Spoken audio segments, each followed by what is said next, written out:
And it's not that you can't find the options. You guys are service techs. You can diagnose. You can find that it's got a 1-inch filter with filter bypass, but you don't talk about it. You can find that the blower wheel's kind of dirty, but it's okay. If the blower wheel's dirty, the secondary is probably dirty, and most likely the evaporator's coil's dirty because those are acting as the filter after it bypassed the filter. 5 options before I even diagnose what's really wrong outside. But we don't talk about it because the communication's the hard part. If you confidently think like, man, airflow's a pretty good idea, you just don't know how to explain it. Like, I just show them. That's why the wet wipe, that's why you bring it down, that's why you carry it up, that's why we wash it out, and before we dump it, the mud out, we show the customer, right? Like, but if you can't communicate that, then your tickets are gonna be lower, your leads turned are gonna be lower, your average ticket's gonna be lower, your income's gonna be lower, and your 5-star Google reviews are gonna be lower because you're gonna create a callback. It's 75 degrees, you fix the condenser fan motor, you left it with low airflow. What's gonna happen when it's 90?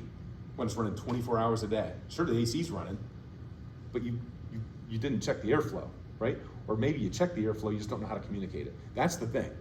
I think the end result is they get 5 options on every call.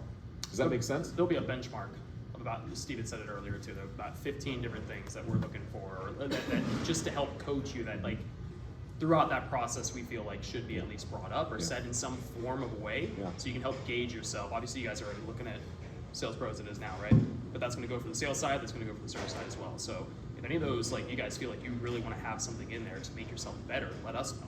We can change those benchmarks if we need to as well to I mean, I direct think it we towards asked you. about this before. Like, I want to hear stats. Like, I don't know how to log in to see. Yeah, how do we do that? So there's a couple things, right? Like, so a couple things was there's mics that are turning off because we had the wrong mics. That was like somebody, you said like you got to pause the call if John's calling you, and they got to remember to replay it, right? Like there was something that we're missing that we're trying to work through. This is why I thought it'd be good. Like, I don't want you to do 2 days of ride along, but I would love for you to go with a comfort advisor because I want you to hear the call in person, and then I would love for you to go back, which is going to be brutal.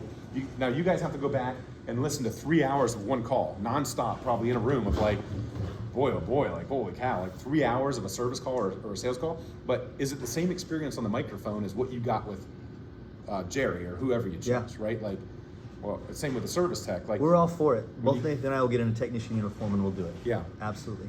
Because I don't want you to miss that and go back and say like, man, it just didn't sound good. But in reality, you were there like, dude, it sounded awesome. Like, why is it not coming across on the mic? Like, this is the first time we've been doing this, and that's probably the first time you've done it, right? Ride along and you're in the minute, you feel it, you see the facial expressions, and then you listen to it. I would love for it to be the same experience. Like, you're listening to it and you get the same emotion as if you were there, but it's probably not gonna be. You know what I mean? Like, it's probably gonna be less emotional listening to a 2-hour service call than being on the service call. Yeah. Right? Yeah.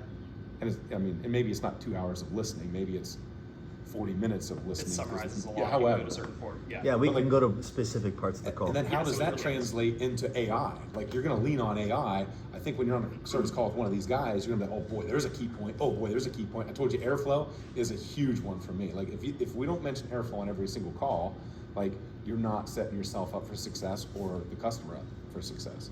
But we don't really know what AI should be pulling out yet until you do that ride along and then listen to it afterwards. Totally. So we're all for that. How do you come